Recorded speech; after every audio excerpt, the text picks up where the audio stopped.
Whenever you're ready to begin, we can begin.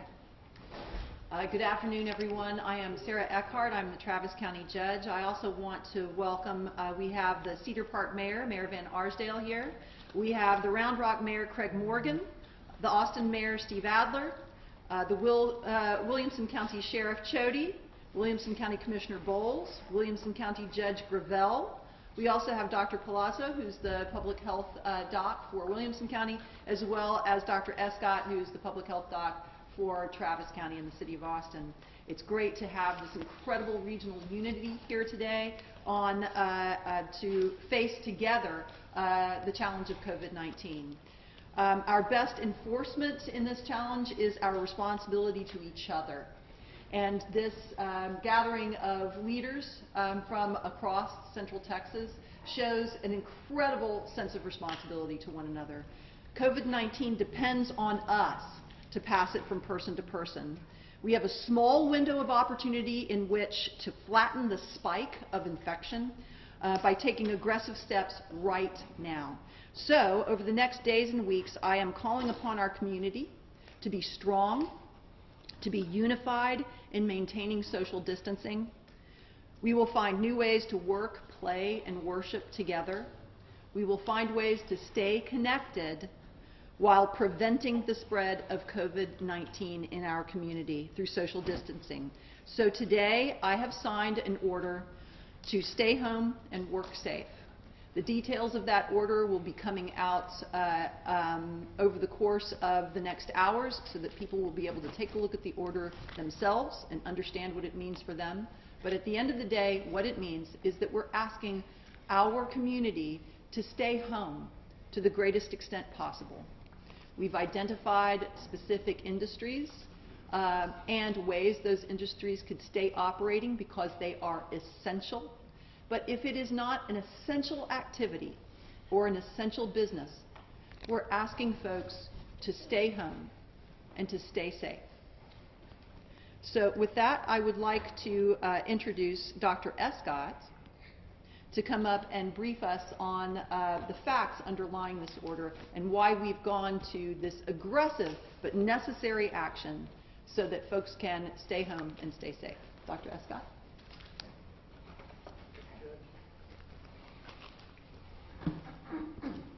Good afternoon. I'm Dr. Mark Escott. I am the Interim Health Authority for the City of Austin and Travis County.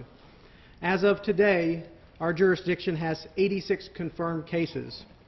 However, due to modeling that we've seen, we certainly suspect, even at this stage, we have many more than that. We know that we're challenged by testing. We know that we're challenged by getting folks through and getting results in a timely fashion. But what concerns us the most right now is the modeling that we've seen with our partners at the University of Texas at Austin. That modeling suggests that in the short term, in the next 3 to 4 weeks, our hospitals could reach capacity. That modeling suggests to us that if we put schools back in session, if we turn the businesses back on, if we allow people to go back to restaurants and bars and businesses today, that by May, we will need to be able to provide more than 20,000 hospital beds a day for our community alone. And I bring this up because we have to forecast a little bit. The lessons learned have been loud and clear from China, from Italy, from Seattle, from Washington, from New York. We cannot wait until the hospitals are already overrun to make decisions and act decisively to prevent this spread. Now, we've made difficult decisions before. Closing South by Southwest, the Spring Festival, closing restaurants, dining rooms, and bars and businesses. But these decisions are not as difficult as the ones that we really want to prevent from having to make. Those decisions are, which member of our healthcare community gets personal protective equipment? Who gets masks? Do we give it to first responders? Do we give it to hospitals? Do we give it to nursing homes? Other decisions that are even more difficult. When we have scarce resources, if we were to run out of ventilators and ICU beds, we have to make difficult decisions about who gets the ventilator or not, who gets the opportunity to survive or not. These are decisions that are already being faced across the globe by communities who are already at war with this virus, and one that we can prevent, or at the very least delay substantially, until we can be more prepared to fight that battle here. Today in the City of Austin and Travis County, we have enough hospital beds, we have enough ICU beds, we have enough ventilators to get us through the next 3 to 4 weeks. But if we don't take action today, we are going to run out, and we're going to run out soon. It's important for us to also remember that when our friends and our colleagues and our families are already at war in California, in New York, in Washington State, we should be at war also. We need to have that war mentality. We must band together right now to ensure that we are strengthening our defenses and that any excess that we have, we are sharing with those communities who are already in battle. We can't take chances right now, not when we are still identifying additional bed capacity, additional ventilator capacity, when we are still in the process of ramping up testing, when we are still trying to identify personal protective equipment that our healthcare providers and our first responders need to protect themselves and their families from this virus. I will not ask them to sacrifice themselves because we fail to act. We are acting today. And for these reasons, I recommended to the mayor and the judge that we transition to the stay-home order effective immediately. Now, over the coming days, the University of Texas is going to share some of the modeling information that we have seen. And you're going to see some numbers about social distancing. Right now, we believe, before today, that we've been at 50% social distancing through the actions that we've already taken. That has bought us valuable time, and we acted early. Now we're hoping that this action will get us at least to 75%. But I want to be very clear with the members of this community. We need to be at 90%. And that takes you. That takes all of you making individual decisions to stay home, to work from home, and to only go out if you need essential things. If you don't need essential things, you need to stay home, you need to be with your family, you need to connect with the world virtually. Further, I've recommended to school districts, private and public schools, that they remain closed for the remainder of the semester. The modeling that I mentioned, the modeling that will be shared in the next 2 days, indicates very clearly that that is a basic and necessary step to substantially mitigate this threat. If we don't do that, we will not be effective at preventing undue death and surge in our healthcare system. Now, it's important to recognize that some good decisions have been made along the way. And I want to recognize President Trump for his early and decisive action to restrict China travel. But we will not be judged on our early actions in this outbreak, in this crisis, in this war. We will be judged on the totality of our decisions. And therefore, we have to continue to use science and medicine to help guide and inform those decisions. It's critical right now that we stop acting independently as cities and as states. It's critical that we stop acting right now as Republicans and Democrats. To be successful as a nation in battling this war, we have to do it as one country. We have to continue to make decisions and take decisive actions now that will strengthen those defenses. We have to ensure that those of us who are battling smaller battles at this stage shore up those defenses so that we can reinforce those who are already at war.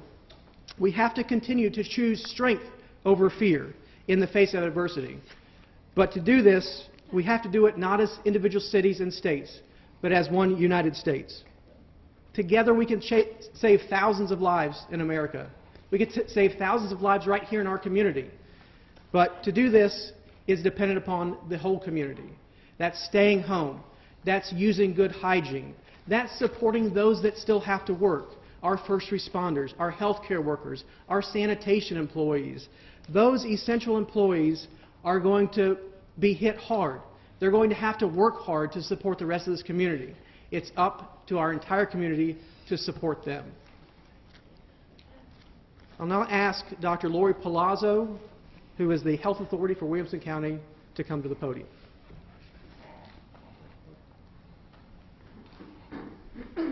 Thank you, Dr. Escott. I can't emphasize enough what Dr. Escott just said.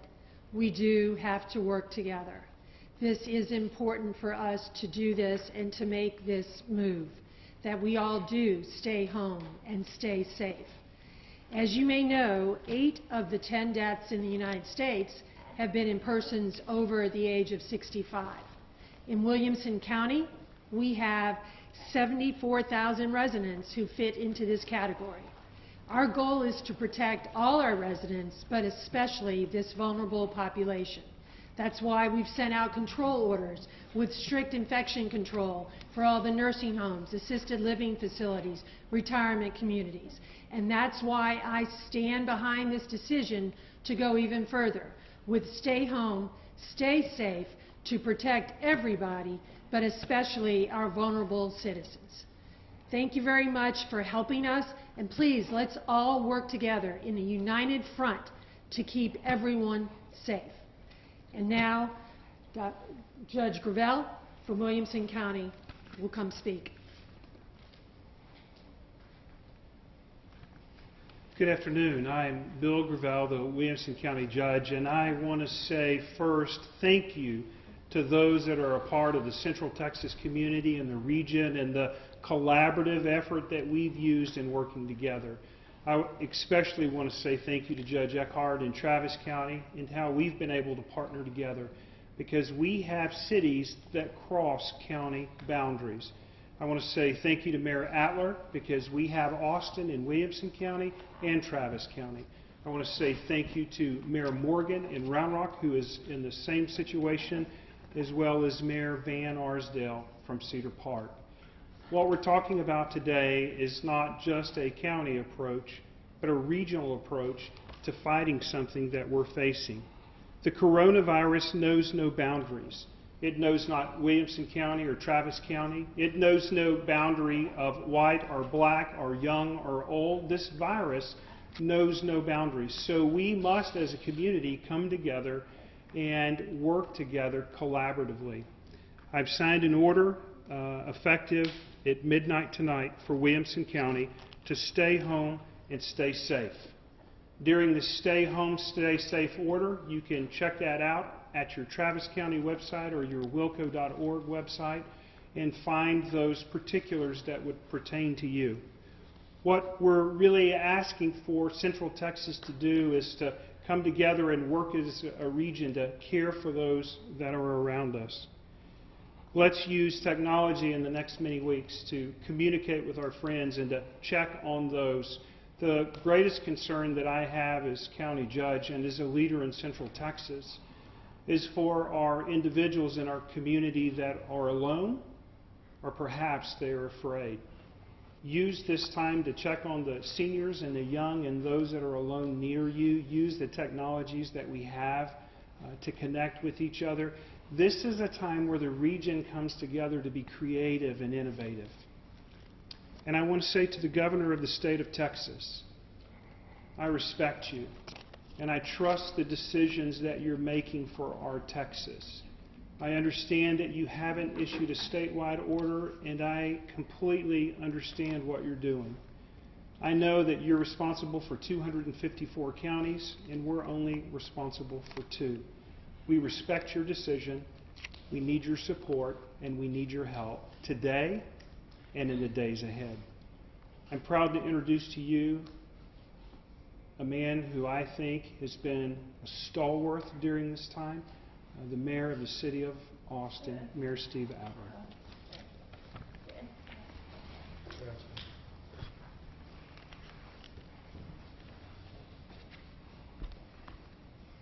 So we've got this. We have the ability to control what it is that happens in our community. So this virus has come. It is a big deal. It's becoming more and more apparent all the time. But let me lead with just a thought of and a measure of hope, which I think we can all embrace. if we all do what we can to help keep our neighbors safe and ourselves safe, then we're going to be able to weather this virus coming into our community in the best way possible. If we don't, though, the biggest challenge, the biggest risk we face is that we just don't take this as seriously as we need to, that we don't do the things that we can do right now. We don't take advantage of this real window of opportunity that is before us. If we don't grasp it and take advantage of this opportunity that we have, then we're going to get pretty much overwhelmed by the virus, and we won't be in a good place. But we get to control that. We get to decide both individually and collectively what's going to be happening in our community over the coming weeks. This is the challenge, and this is what we all need to do. And if you heard Dr. Escott talk earlier, it's pretty clear. We have to decrease the number of physical interactions that we're having by 90%. By 90%. That's a really big number. It's going to be pretty disruptive to people's lives. It's a real change in the way that we've been going about living until this very moment. But for at least some period of time, the challenge before us is, can we decrease those direct interactions by 90%? Because if we can, individually, if we can collectively, then we're going to be able to weather this. We'll be able to make sure that everybody who wants testing has the opportunity to be able to get testing. We can get down to 90% reduction in interactions, then all of our first responders and healthcare workers will have all the personal protection equipment that they need. Ultimately, we'll have all the ventilators that we need in the city. We get to decide that question. And what makes this difficult is we have to decide this question now before we actually see what it looks like when a lot of people in this city are catching this virus. And a lot of people are going to get it. It's a virus like the flu. It's going to pass through. What we're trying to ensure is that everybody doesn't get it. Everybody doesn't get it at once. So what's the best way to do that? It's to stay home and to work safe. And that's the orders that we're entering here today. The best way to be able to achieve that 90% reduction is for everybody to stay home.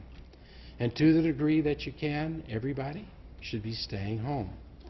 Now, the orders that we have exceptions. Obviously, there's some people that are going to have to go to work because their job or their function is really essential or critical for the city and the county and the community to be able to move forward. But everything that's not essential and critical, we're going to put aside for right now to help as many people stay as home as much as they can be home. It's okay to go outside. In fact, it's probably encouraged to go outside so you don't get stir crazy in the house. Go out to walk or to jog. But when you do that, don't do it in groups. Again, reduce by 90% the direct interactions that you're having with people. You can still go out to shop, to the grocery store, to the pharmacy, to get supplies. That's okay too. When you do go shop, go out and shop alone. Don't bring the whole family with you. Decrease those interactions. Make sure that when you do go out, that first, don't go out if you're not feeling well. Don't go out at all. But if you are feeling well and you go out to shop at the grocery store, make sure that you're staying 6 feet apart from everybody that you would be interacting with. You know, I am really proud of our region acting the way that it has. Greatly appreciate the leadership of the county judge and the opportunity and the cooperation that the city has had working with Travis County. Our staffs are working with one another. We've been working together thus far with all the orders that have come out. We'll continue to do so. Wider than just Travis County, with Williamson County. It's great to see some of my colleague mayors here and others that would be here if we weren't practicing social distancing and trying to keep some people at home. But it's not just us. This same thing, virtually the same kind of orders, the stay home and work safe orders are now being put into effect in Houston and Harris County and Bexar County and San Antonio and Dallas County and Fort Worth. We see this now happening in the big metropolitan areas and the big counties around the state, because it's going to take all of us doing this together for it to be able to work. Now, we have pulled together before. We did it with the bombing. We did it with the water boil. It's one of the things that I love about this place. This one's a little bit bigger. It's going to be a little bit more sustained. But we know what's necessary. We know how good it feels to actually be able to do everything we can to help ensure that our neighbors are safe. This is my request for everybody. This is an order that's going to go into effect midnight tonight to give everybody the chance to kind of get ready for it, to close down their non-essential and critical businesses. Tomorrow we start this in earnest, although everybody that could start it today, please go ahead and do that. But this is what I want. When you go to sleep at night, I want you to count the number of people that you have interacted with over the course of the day. Think through the day, count the number of people, and see if you are successfully decreasing by 90% the number of direct physical interactions that you're having with people. We have to keep track of that number. Everybody needs to do their part in this if we're going to be successful as a community. If we do this, we're going to be able to get through this in a good place. But it's going to take all of us pulling together. We can do this. Thank you. Judge? So as you can see, although we are practicing social distancing, we are not alone in this. We have a robust local strategy, and we're deploying it so that we can stay home, work safe, and stay home, work safe is the best way in this moment to lessen both the health and the economic impacts of COVID-19. So I just want to say thank you to all the local heroes who are meeting this challenge with all their talents, their resources, and their ingenuity. We are all in this together. So with that, I'd like to kick it over to questions. Okay, Judge, the number of questions here. The first question is from Fox 7. I believe this will probably be for Dr. Escott. We know the number of confirmed cases are at 86. Do you have an estimate of how many others may be infected? Dr. Escott? So that's an excellent question, and the challenge is we don't know which factor to apply to that. We'll generally apply a factor of 7 to 10, which is what we're using to predict our capacity in 3 weeks' time. So we applied a factor of 7 to assume that there are 7 times the number of actual cases as the ones that we know about. And this next question is from the Austin American-Statesman. Will there be further limitations placed on outdoor spaces, such as the Greenbelt, Zilker Park, Lady Bird Lake? And is there discussion about a full closure of those spaces? I think, as the mayor and judge said, we're asking people to honor the spirit of these orders. And that is, we really must decrease the personal interactions, the social distancing, by 90%. The green belts are a big space. People can space out. We're asking people to be cognizant that any time 2 people get together, face-to-face in particular, there's a risk of transmission. There's going to be continued transmission to some extent, even under these orders. But what we're trying to manage is the unbridled growth of spread across this community. So if we practice these social distancing techniques, if we can really work hard together as a community to reach that 90% together, we won't have to order anything further. And we are looking at ways to actually calculate how successful we are at social distancing. Some of that will be evident by the number of cases and whether they continue to grow or we start to see it trail off. But we are looking at ways to calculate that so we can tell if we need to increase restrictions or potentially at some stage loosen those restrictions. Judge, do you have more to add? Oh, no, you're good. Dr. Escott, you're awesome. Keep going. This next question is from KVU and a Statesman. To what extent will criminal penalties be enforced when it comes to this sort of issue? Really, what we're looking at, the best enforcement is our responsibility to one another. We do expect, as we've seen in the past, that this community comes together and that any kind of criminal enforcement is really not needed. We will first seek to inform, second, actually primarily seek to assist and to inform. Enforcement is the last option, and only if we see something really egregious. But there are provisions in these orders for law enforcement to assist us, absolutely.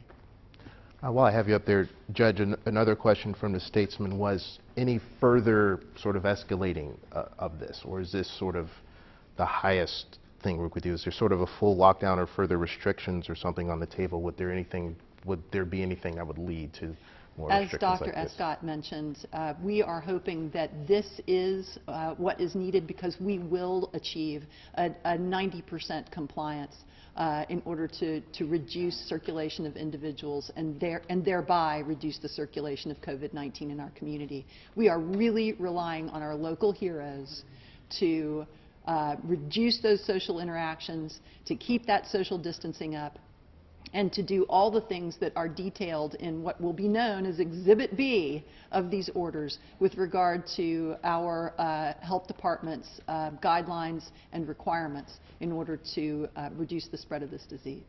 Yeah. CBS Austin has a question. Did something change in health sort of updates that sort of prompted order? I know this was discussed, but if you could sort of elaborate on sort of moving from sort of bars and restaurants and gatherings to doing this sort of full stay-at-home order. This has been a swift-moving, unfolding pandemic, internationally, nationally, and locally. Our local response has been aggressive. What is changing, I believe, is recognition, and I think you see it in the number of local elected officials that are here, as well as the number of orders you see coming out from Harris County, Tarrant County, Dallas County, Bexar County, McClendon County, Hayes County, Bell County. You are seeing a very aggressive local response out of a concern for the numbers that we're seeing. Going down the list here, in terms of how confident in terms of the compliance with these measures are you that people in Travis and Williamson County, City of Austin, and regionally will comply with this? Well, as you've heard, we've probably achieved about a 50% reduction in social interaction. We're going for a 90% reduction, and that's what this order is about. That question is from the Chronicle. Next question is from Hill Country News. And it's a question about both tests administered in hospital beds in both Travis and Williamson County. How many tests have been administered in both counties, and how many hospital beds do we have in both counties? Let's bring up Dr. Escott for that. He has a really wonderful grasp of this with a series of task forces with expertise in our region addressing these issues.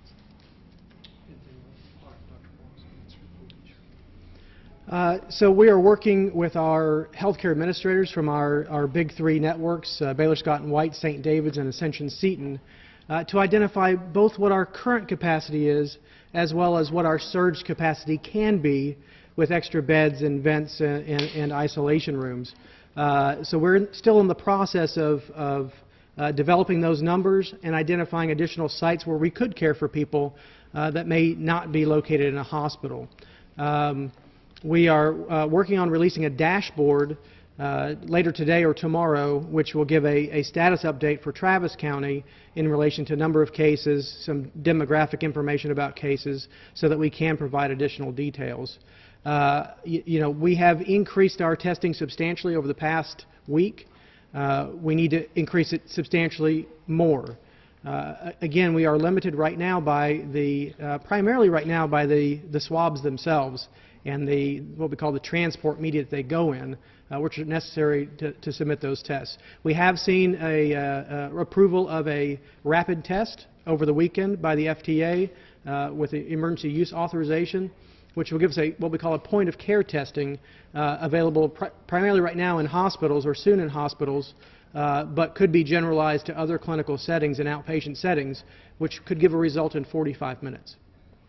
And in terms of and I'll go ahead and ask a question on behalf of KUT here.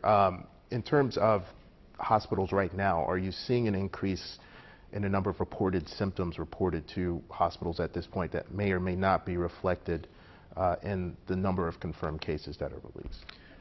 Actually, right now we've got 13 people in our jurisdiction who are confirmed and hospitalized. So that number is relatively low. I'll tell you that the hospital volumes, the ER volumes right now seem to be holding steady or slightly lower than usual. These are reassuring signs to us. Some of this has to do with people heeding the warning of not only going to the hospital if you really need to go to the hospital, but it's also partially related to cancellation of elective procedures, which increases capacity. We expect that there will be an increase in numbers, that we will still continue to see increases in cases and increases in hospitalizations. But by taking this action now, we're hopeful that we will never, at least in the short term, hit beyond capacity where we can't effectively take care of people in the traditional setting. I'm going to ask Dr. Palazzo to step up to talk about Williamson County.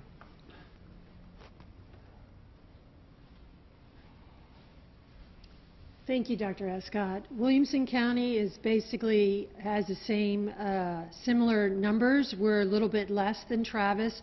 Out of our 19 cases as of this morning, we only have 2 hospitalized cases. The hospitals in Williamson County are doing very well right now. They're not being overwhelmed. We're keeping daily tabs on the open beds and on the availability of ventilators, and we have a special task force working on that. As far as testing, just like Dr. Escott said, we're working on getting accurate numbers on those numbers, that the testing that have been done and the testing results themselves. And we're very excited about this at-home test that was just approved. So again, as testing capability increases, our cases will go up. Another good reason for us to have this order in place, to all work together to keep that 90% percentage that we're talking about of less interaction, and to keep our cases down. We had a couple of questions from both Community Impact and the Austin Business Journal related to construction projects in the area. Community Impact's question was about some of the bigger projects, such as the MLS Stadium, projects up in Round Rock and some of the towers in downtown. And also, the Business Journal's question considered some construction is considered critical infrastructure to continue. How should developers and builders interpret these orders if they're doing smaller office, multifamily, or single-family development? Without singling out a specific industry, what we're saying in this order is if your business is not essential to health and safety during this time of COVID-19, we are asking you to cease operation to the extent that you can't operate at home or underneath our minimum basic operations requirement in the order itself. So I will not speak about specific industries except to say if it's not essential for health and safety, we are asking you to stop operations for a period of time. It's absolutely essential that we get to a 90% reduction in human interaction. So if it is not essential activity or essential business, we're asking you to go to minimum standards of operation which would include working from home to the greatest extent possible. Judge, well, I have you to ask a question about sort of if we're doing this sort of regionally between these counties, do you feel that some sort of more statewide order should be issued regionally? I believe you mentioned yesterday evening sort of an MSA order if the governor chooses not to do the whole state. What are your thoughts about that and how that would impact compliance? We, of course, need a statewide strategy. We need a national strategy. We at the local level are providing a local strategy with aggressive action in order to reduce by 90% our social interactions. Of course, we will continue to advocate for a unified state and national action, absolutely. But I am so buoyed by the unified and swift action of my fellow local leaders. And we will continue to work with our major metros across the state, as well as the surrounding counties, to have a unified response. And in terms of you mentioning unified response, how similar are these orders? Identical across the jurisdictions, or are there subtle differences? Or of course, there are differences, and that I believe is it's possibly the strength and the weakness of not having a unified state or federal strategy. There will be differences from order to order and from community to community. We will stay engaged as we all already are. We have multiple text strings going right now among the mayors. Mayor Adler has been spearheading a text string with all of the major metro mayors. I have been on a text string with all of the major metro county judges, as well as on a continual communication link with my Central Texas county judges and mayors in our 5-county MSA. So we're trying to get to the closest thing to mirrored orders as we can, given the difficulty of having multiple jurisdictions. I think that would be great. Judge Gravel, he can speak to what we have been doing to be unified.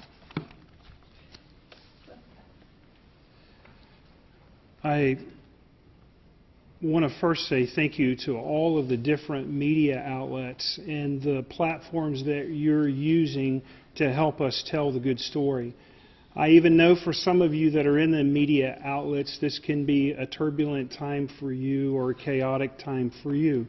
But I want to say this, whether you're the Hill Country News or Community Impact or the Austin American Statesman or CBS Fox or whatever network, you need to know that there's never been a more vital time for your service than now. And on behalf of all of the electeds, we want to say thank you for that. In the next few hours from the 2 county judges, you'll see orders through our county websites, and we would appreciate it if you would pick those orders up and recirculate those that are out there. We're working very hard to walk in unison, and I have to tell you that I have more confidence today